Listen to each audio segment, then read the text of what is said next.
Hello guys, welcome back here at the countryside of Japan, specifically here at the Mount Fuji area. Talagang nag-enjoy tayo at napakaganda ng lugar, napakalamig at saka talagang once in a lifetime experience po yung pagbisita natin dito, since na talagang nagkaroon lang tayo ng pagkakataon, blessings at saka binigay sa atin na vacation time makapunta dito sa may Japan. So going here in Mount Fuji is one of the bucket list namin ng family namin. So ito po, bali ito na po yung train na sasakyan natin, or yung local train nila papuntang Utsuki. Then from Utsuki we're gonna be riding train again, which is the limited train papuntang Shinjuku. Then from Shinjuku we're gonna be riding again the train going to Tokyo. Tapos in Tokyo ay lilipat tayo ng another train line going to Kamata, kung saan tayo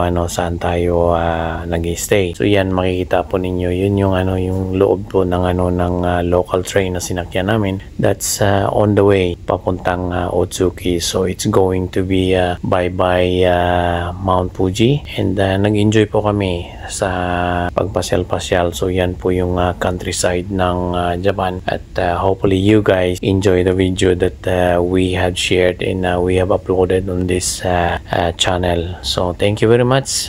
Please click like and share kung nagustuhan po ninyo yung napanood ninyo, and comment down below po kung taga saan po kayo, para alam ko kung saan inabot tong video na to.